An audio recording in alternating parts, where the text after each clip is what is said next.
새로운 시도를 좀 해보죠. 이때까지 이제 우리가 2년 됐죠. 네. 그래서, 그닥,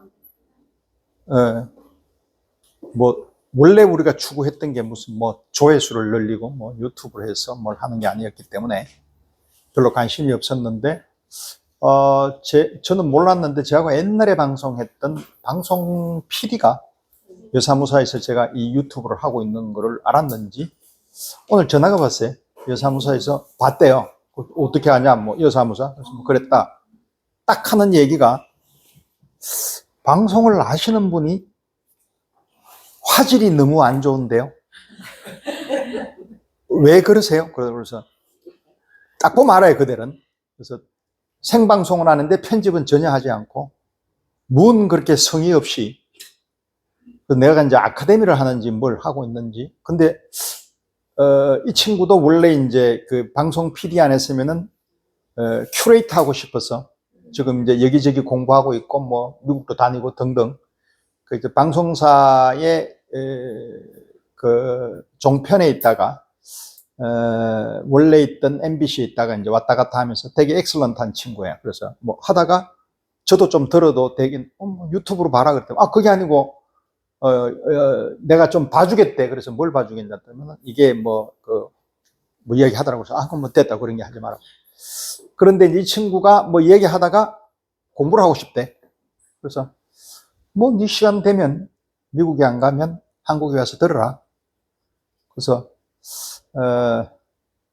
거의 제가 소개했는 회원들은 소개를 안 하는데, 그 친구거든. 잘해 주십시오. 방송국 PD니까. 아니요. 제가 시간 되거든. 네 편한 대로 오고 싶으면 오고. 그렇게 했습니다. 자, 오늘은 뭘 이야기를 해보려고 하느냐 하면, 저번에 잠깐 말씀드리다시피 이제 늘 추구하는 게 우리가 이제 그림을 왜 봐야만 되느냐, 그림을 봤을 때 어떤 것들이 있느냐, 그림을 보는 이유나 예술 생활을 해야 되는 이유에 대해서는 이제 우리가 늘 같이 이야기가 나누었고, 다른 아카데미보다는 우리가 조금 더 그쪽으로는 좀 빨리, 감사합니다. 앞서 있는 그런 걸 추구한다라고 우리는 그 부분만큼은 자부를 했으니까요. 그렇게 하고 있던 터에 요즘 제가 조금 정신이 나가서 공부하는데 좀 정신이 팔려서 이제 이상한 공부만 하고 돌아다니니까. 그래서 요즘 지금 제가 빠져 있는 게 앙드레 모루아라고 되게 유명한 프랑스 비평가 겸 철학가 그리고 이제 역사가인데, 이 양반이 미국 역사를 썼어요. 제가 역사에 대해서 제일 관심이 있으니까. 그래서 아시다시피 프랑스 작가가 미국 역사를 쓴다라는 것 자체는 어떤 의미에서 상당히 객관적일 수 있다. 그리고 이 친구가 그것만 적은 게 아니라 원래 영국사를 썼고, 그 다음에 이제 프랑스 역사를 썼고, 그래서 미국사, 이걸 보시면 상당히 재미날 내용인 것 같아요. 그래서 요즘 거의 책이 제가 읽는 책이 거의 한 800페이지 되니까 한번 보시면 좋을 것 같고, 또 거기에 이제 재미난 게 이제 오리엔탈리즘이라 그래서, 네, 그거 올려드릴게요, 제가 나중에. 이건 세이드라고, 에드워드 세이드라고 이제 영국 작가인데, 오리엔탈리즘이라 그러면 우리 알잖아, 그죠? 저쪽에 중동, 근동, 극동까지는 얘기 안 하더라도 서양에서 바라보는 시각이죠. 그게 이제 오리엔탈리즘. 그러니까 백인 우월주의가 깔려 있을 수도 있고, 얘들이 그냥 저거 나름대로 편하게 생각하는, 우리가 이야기하는 식민주의 사상, 그죠?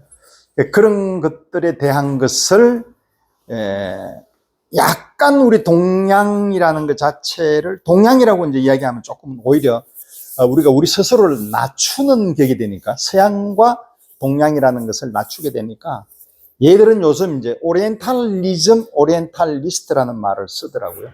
그래서 우리 시각에서 저쪽으로 보는 걸 옥시덴탈리즘이라고 그러죠. 그래서 우리도 같은 대등한 입장에서 그렇게 바라보는 시각이 필요할 것 같아서 요즘 제가 오리엔탈리즘을 읽고, 그리고 이제 제일 중요한 것은 이제 자본주의 사회, 도널드 사순이 이제 이야기하는 이 자본주의의 혁명과, 그때 이제 혁명은 제가 다 읽었고, 그 자본주의 사회가 이제 어떤 식으로 만들어져 있느냐라는 것에 대한, 그래서 지금 여러분들께서 이제 알고 있는 현재의 그 이데올로기, 이제 그런 것들에서 이제 출발하는 지점들을 제가 보고 있는 와중에, 요번에 이제 그 한 2년 전에 책이 나왔어요. 브링리라고, 메트로폴리탄의 경비원으로서 자기가 경험했던 뭐 여러 가지 가족사에 대한 얘기를 이렇게 진솔한 자기 나름의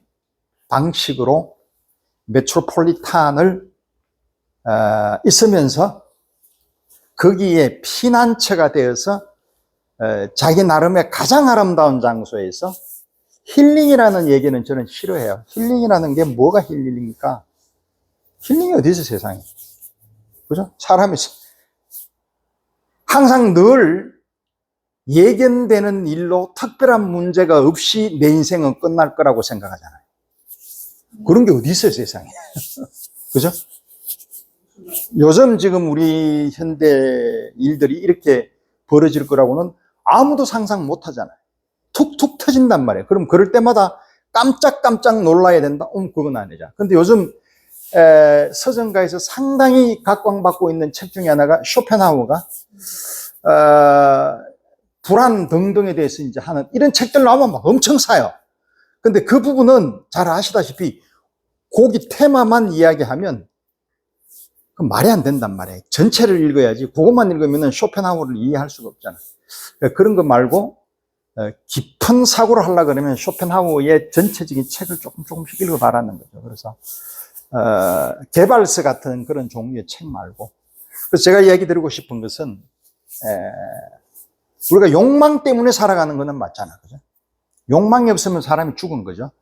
근데 욕망은 저번에도 말씀드리다시피 해결하고 나면 만족해요? 안 되잖아. 욕망은 늘 그냥 거기가 해결하고 나면 다시 욕망이 오르기 때문에 거기에 마그마에 의해서 빨간 것들은 계속 자라난단 말이에요.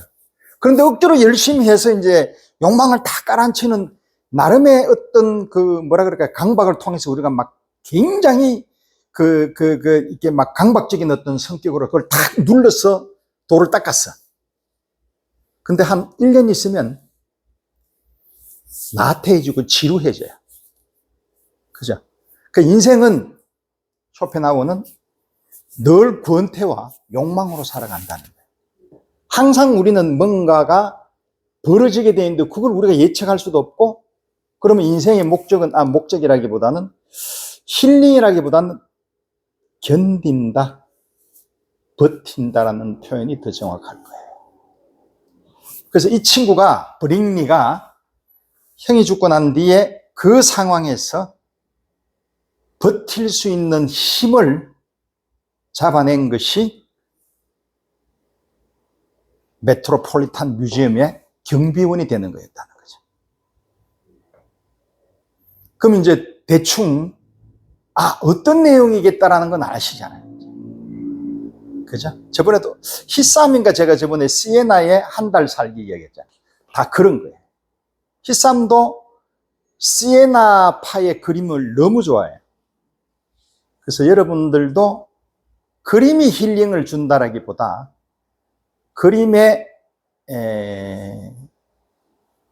작가하고의 나의 어떤 그런 소통, 그 사람이 말하려고 하는 게 무엇인가에 대해서 알아보는 게, 그게 예술을 해서 우리가 몰랑몰랑한 이 빨간 것 쪽으로 자꾸 갈 수 있는 내 몸을 만드는 것들이 가장 직접적인 게 제일 좋은 게 예술이라는 거였잖아요.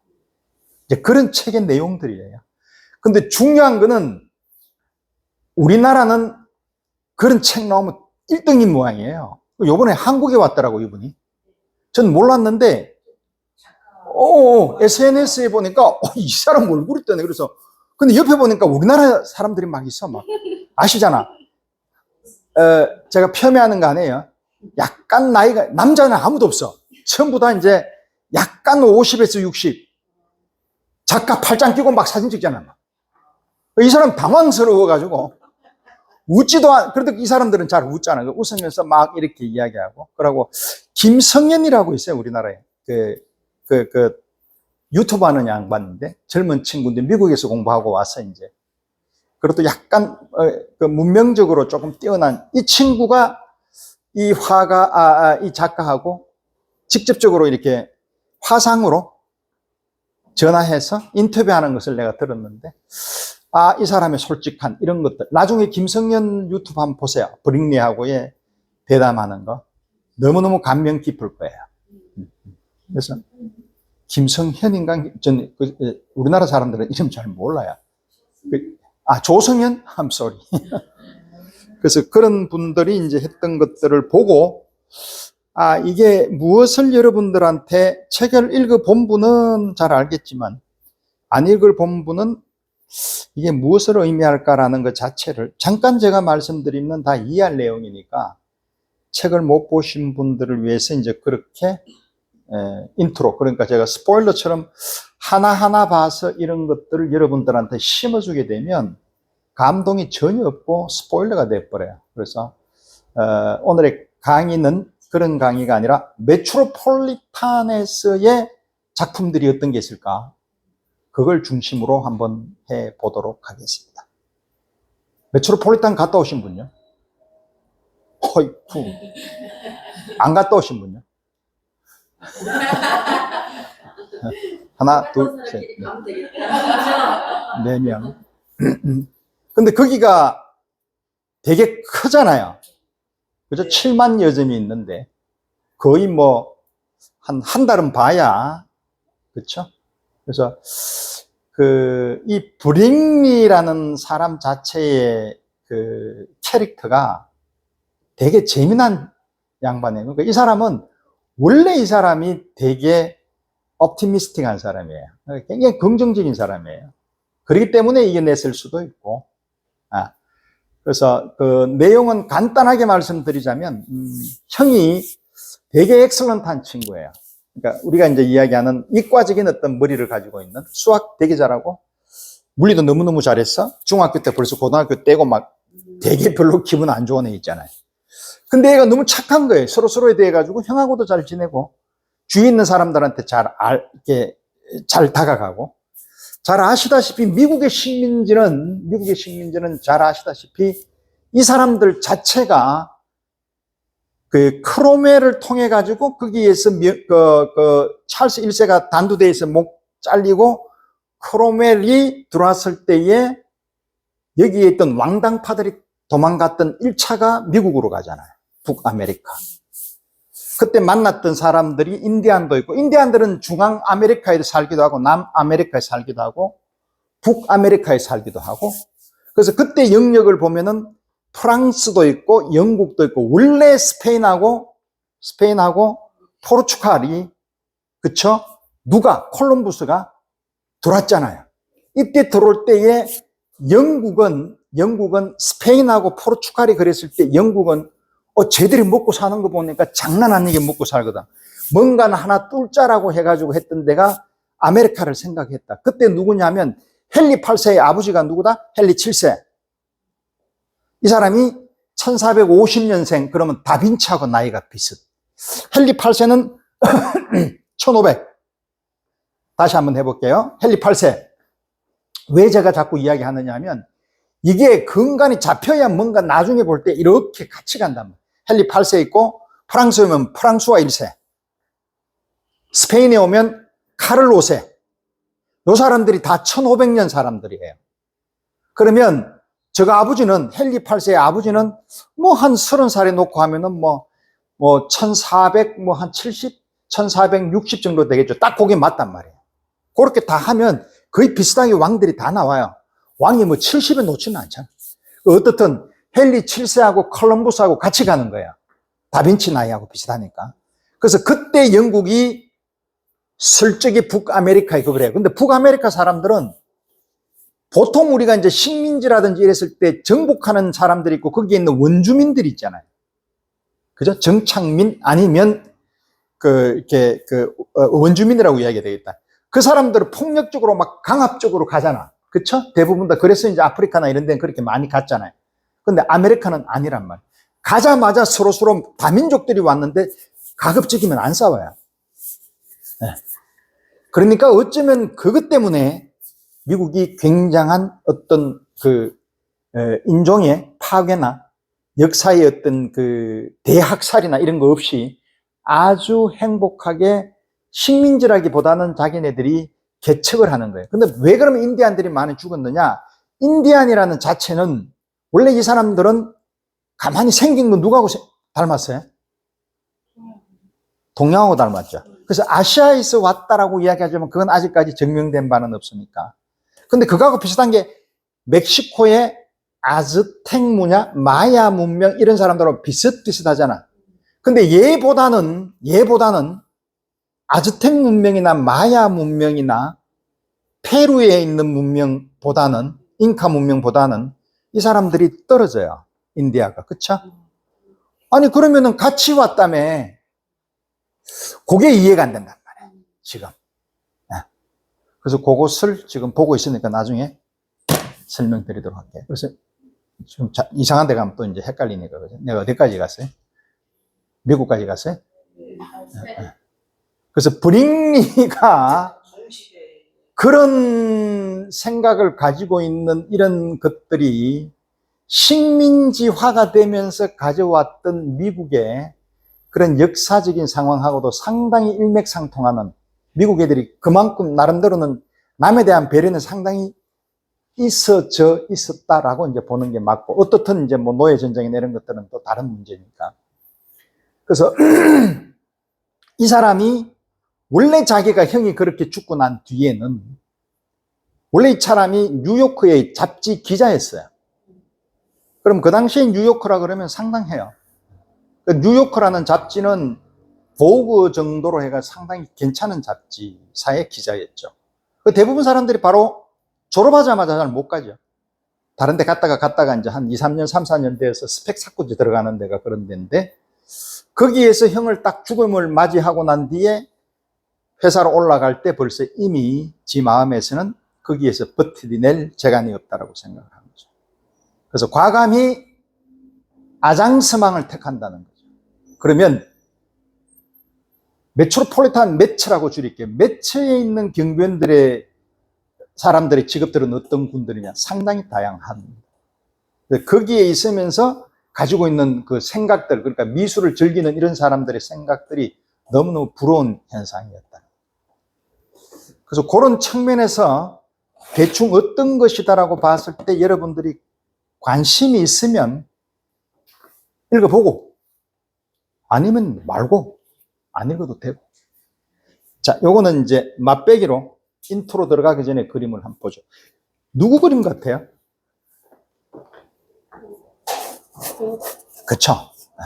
고우 같죠? 언제 그림? 대충 이런 그림의 스타일은 대부분 다 보면 파리 86년, 87년도에 이런 그림들이 많아요. 아니면은 성경, 담배 파이프 등등 많잖아요. 그죠? 어디서 뉴넨에서 나왔을 때. 근데 요거는 신약 그림이에요. 아하. 이제 쭉 한번 볼게요.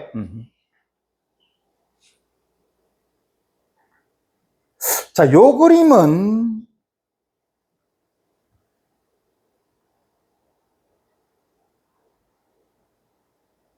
요거 되게 좀, 요것도 아련해요. 그쵸? 약간, 이거, 눈에.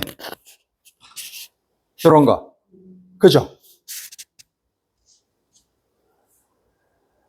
그 후에 감자 먹는 사람들 전에 기계 만지는 사람들이라는 것들. 왜냐면 그쪽이 플랑드르하고 더치는 방적 공장이 되게 그게 있으니까. 이때 이제 벌써 이미 산업혁명으로 인해서 플랑드르하고 더치 쪽에도 이제 산업의 혁명이 바람이 불 때니까 기계 되게 많았어요, 그때. 요것도, 그쵸? 거의 그 후 냄새가 상당히 나죠? 더치엔 이거는 아주 강하죠. 이 그림은 그죠? 이건 거의 고죠? 고흐죠? 근데 가만히 보니까 이게 뭘 적어놨어요, 제가. 안톤 반 라파르트라고 적어놨어요. 이건 누구냐면 니넨 시기에 있었을 때에 아버지 집에 있을 때 더치 친구예요, 화가. 영화에 간혹 나오는 친구예요. 네. 눈치 빠른 사람들은 보셨는지 모르겠지만 라파르트라는 친구예요. 편지에서도 자주 나와요. 어때요? 그림이? 비슷한 게 아니라 고흐가 뺏긴 거죠. 촉이니까. 왜냐하면 라파르트는 귀족이고 얘는 상당했어요, 그때. 그 물어보면 가르쳐주고 그랬다고. 야, 나 그림이 이러면, 이렇게 해. 라고 이야기하면서 그 친구한테 많이 자문을 구했다는 얘기가 나옵니다. 자, 이런 것들 보면. 그쵸? 상당히, 그죠? 냄새가. 초기 때는 뭐 이럴 수 있다는 거예요. 근데 약간 고흐하고는 달라, 그죠? 요번에 고흐, 예당에 가보셨나요? 요번에 많이 왔어요. 이게 니넨 쪽에 있는 그림들이. 그리고 드로잉도 많이 왔고. 이런 것들도 보면 상당 부분이 많이 일맥상통하는 부분들이 많이 나와요. 이거는 상당 부분이 이런 형태들은 더치의 그 강한 힘이 느껴지는 드로잉은 렘브란트에서 나온단 말이야. 근데 이 렘브란트에서 나오는 그 드로잉의 힘에서 저번에 제가 한번 보여드렸지만 잭슨 폴록을 할 때 누구죠? 더치 여인 그렸던 남자 잭슨 폴록하고 같이 둘이 제가 비교했던 화가 누구예요? 네덜란드 더 쿠닝의 어릴 때 자기 동생하고 형하고 드로잉 그때 보여줬잖아요. 얘네들은 드로잉이 이런 스타일이에요. 굉장히 디테일한 것은 렘브란트의 1630년에 그때 암스테르담 가기 전에 제리또라고 알죠? 아주 정밀하게 그리는 그림. 그죠? 그런 세밀한 드로잉을 이 사람들은 되게 선호하는 것들이 있어요. 이런 모양들을 보세요. 이거는 이제 반 고흐가 아까 제가 보면 다른 양상으로 갔습니다만은 상당 부분이 일치하는 부분들이 있었다는 거죠. 제가 왜 이걸 가지고, 이게 이제 쭉 이 그림들이 전부 다 쉬냐기예요. 초기 그림에서 이제 이렇게 포인트리즘으로 가요, 쉬냐기. 오케이. 자, 이거는 이제 말년으로 이제 가면서 쉬냐기 이래 갖고, 고흐의 정물화 중에서 요번에 정물화가 2편인가 아마 3개 나왔는데, 이 마테리가 굉장히 이렇게 임파스토한 거 있잖아요. 이 그림이 여러분들이 잘 아는 이 사람 거죠. 몽티셀리. 1810년인가 15년인가 20년인데 아마 제가 알고 그냥 꾸르베 정도 나이 될 거예요. 아무튼 메이저에 있는 사람은 아니에요. 이런 스타일이에요. 아돌프 몽티셀리. 아돌프니까 아마 저쪽에 독일에서 온 친구겠죠. 자, 이거 보면 환장을 했죠, 고흐가. 이런 스타일로. 그게 아마 뭐냐면 색상의 포인tillism에다가 자기가 붓스트로크로서 저번에 붓스트로크에 대해 가지고 포인tillism을 굉장히 같이 시작을 했는데도 불구하고 많이 달랐던 사람이 누구냐면은 스위스의 세간티니. 같은 포인tillism이라도 그렇게 받아들이는 게 다르단 말이에요. 나이는 거의 비슷해요. 근데 여기는 이래 간단 말이에요. 자, 요런 스타일을 보면 요런 걸 비슷하게 흉내낸 사람이 누구였느냐 하면 몽티셀리를 본 것 같아. 누가? 세잔이. 세잔 초기 그림을 봐봐요. 오케이? 자, 요런 것들을 보면 여러분들이 이제 그림이 느는 거예요. 이런 식으로. 그러면 이게 이래서 몽티셀리의 그 당시에 1810년에서 20년이면은 이거는 거의 꾸르베인데 도미에 이런 사람들이거든. 리얼리즘이 그때 유행할 때에 이때 이 사람이 이런 그림을 그렸다 그러면 대단한 그림이지. 근데 대부분 사람들은 좀 미친놈 아니야 그럴 거 아니에요. 리얼리틱한 그림에서 나오는데 익스프레션 그림이 나오네. 몽티셀리한테서. 그러니까 그 당시에 몽티셀리는 이름이 그냥 금방 있다가 금방 없어질 거 아니에요. 이 사람이 일찍 죽어버렸으니까. 그 이야기를 하는 거예요. 자, 이런 그림 보세요. 거의 세잔에서 나오는 그림하고 똑같아요. 그 세잔이 초기 때에 이런 그림을 많이 그렸어요. 자기 아버지도 그렸고 등등. 자, 이거 이제 그만 갈게요. 이거 너무 하다 보면 시간이 많이 가버리니까. 상당히 많이 닮았다, 그죠? 세잔하고. 네. 여기 세잔이에요. 그죠? 자, 이제 여기까지 그만 볼게요, 오늘. 제가 뭘 하려고 하느냐 하면,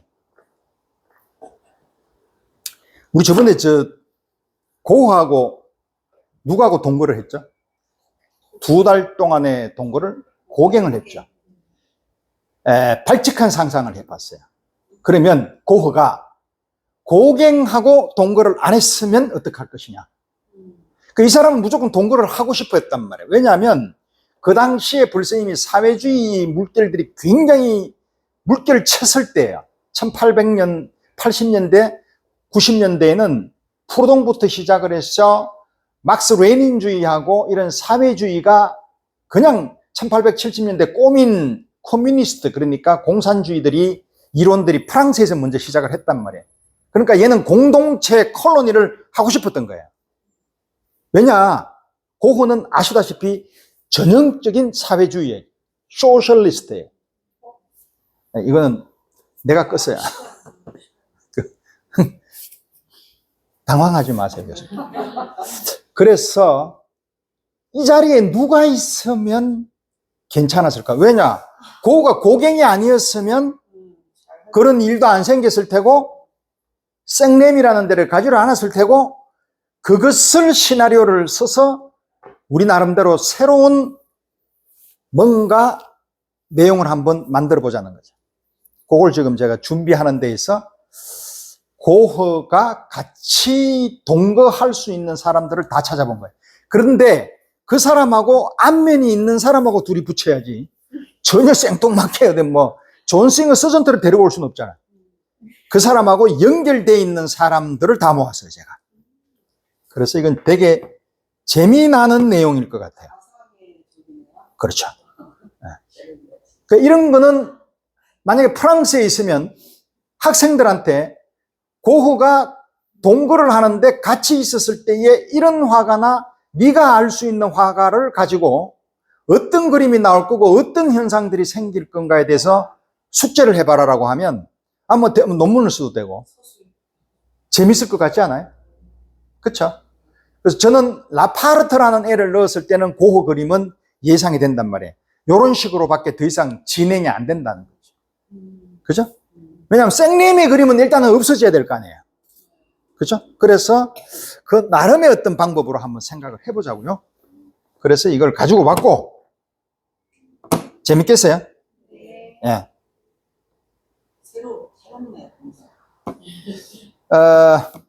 요거는 위작인데, 반헬은 알죠? 베르메르 그림을 흉내냈던 사람. 요것도 재밌어요. 요것도 지금 제가 만들어 봤고,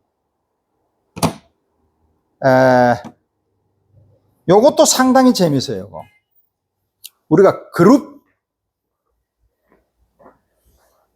집단 초상화.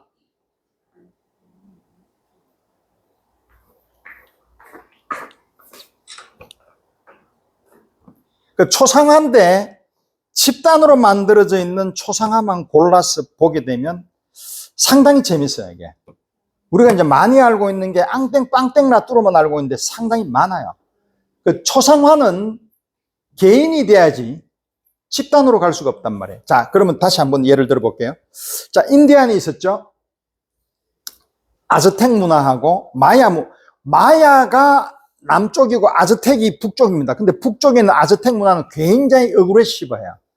얘들은 용사가 강하고. 근데 남부 쪽에 있는 멕시코에서는 그쪽에는 상당히 물길들이 좋아가지고 농사가 잘 되고 도시화가 되면서 사람들이 군집이 되어줘야 뭐가 돈다? 돈이 돌죠.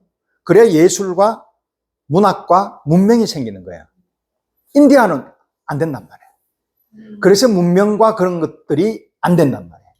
황하강이 1700년도에 중국이 그 당시에 베이징이 700만 명으로서 그 당시에는 세계에서 가장 많은 인구를 보유하고 있었어요. 그때의 걔들은 청나라는 장난 아니었어요. 웬만한 애들이 와서 뭐 껍적거리면은 가라 그래, 그냥. 교육할 필요도 없고. 오케이. 자, 이제 잠 올 때 됐다, 그죠? 자, 그러면 이제 본론으로 들어가겠습니다.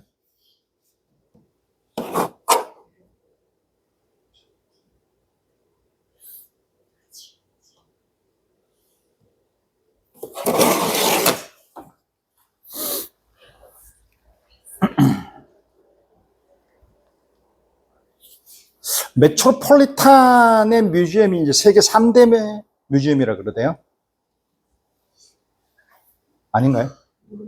너무 많아서 정말. 근데 가보신 분들이 왜, 오케이.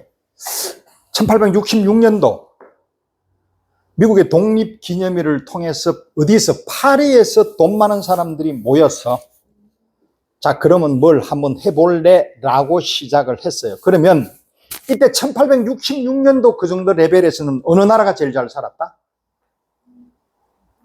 영국. 영국하고 프랑스는 살짝 왜? 아직까지 보불 전쟁이 덜 생겼거든.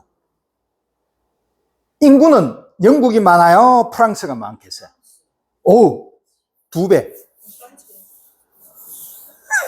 맞아요. 독일은?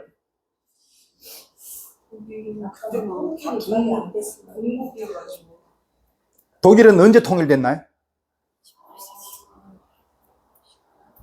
안 물어볼게요, 이제. 네. 그러니까 독일은 긴가민가 보불 전쟁을 일으키고 난 뒤에 전쟁 배상금 받고 난 뒤부터 살기 시작했어요. 누가? 비스마르크가. 네. 그렇죠? 그러니까 보불 전쟁 1870년대 하고 난 뒤에 대통일을 이룬단 말이에요. 그때 있던 위넨도 이제 갖다 붙기 시작한단 말이에요. 통일합시다라고 한단 말이에요. 해보면 제일 나으니까. 왜냐면 그쪽에 게르만 언어가 제일 많았으니까. 그 당시의 문명은 영국이 주도를 했어요. 그러니까 바이런부터 시작해 예처 시인들 전부 다 영국 사람이고요. 그때 출판업계는 어디가 제일 강했냐면 당연히 영국이죠. 프랑스도 마찬가지고요. 보드렐르부터 시작을 해서 이런 문학적인 잡지 이런 것들은 되게 아까 제가 보여드렸잖아요. 저기 빵땡 라투로 이렇게 보면은 뭐 랭보부터 시작 많잖아. 근데 독일로 가면 없어요. 작가가 누가 있어요? 문학가. 괴테밖에 없잖아요. 별로 없어. 그러니까 독일은 전부 다 이 사람들 써왔던 것을 독일어로 번역을 해가지고 보기 시작을 했다. 독일은 문명적으로 어떻게 됐다? 그저 그런 나라였다. 자, 그래서 이제 아무튼 영국이 그러면서 미국이 살살 일어나기 시작을 했어요. 1776년도에 독립전쟁 이후에 1866년, 67년도에 미국의 남북전쟁이 생기잖아요. 그러면서 이제 어느 정도 왁구라 그러죠. 이제 기본 체제를 만들어 간단 말이에요. 이때부터 얘들은 이제 날개 달기 시작하는 거예요. 왜? 그쪽으로 많이 온단 말이에요. 좋은 사람들이. 네. 그리고 67년도 만국 박람회, 프랑스 박람회부터 시작을 해서 쭉 여기에서 이제 뭔가 해보자라고 움직임을 만들었단 말이에요. 누가? 그 당시는 미국이 돈이 있었지만 뭐가 없다? 문명이 없어요. 아무것도 없어, 걔들은. 그래서 미국은 화가 제일 나이 많은 사람들, 그러니까 나이 많은 사람이라기보다는 미국의 아주 오래된 화가를 알고 계시는 화가가 누가 있을까요?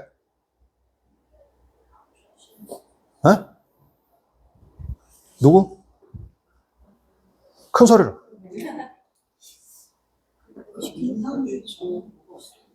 인상주의 전에. 그 영국에 간 화가들. 미국에는 거기에 그 당시에는 뭐 하기에는 아무것도 없는데 뭐. 누가 있을까요? 존 존 싱어 서전트? 그거 좀 그건 1860년이고. 그전에는 여러분들이 아는 사람, 위슬러 같은 사람이 있어. 그 사람은 1830년생이니까 거의 더가하고 마네 이런 사람들.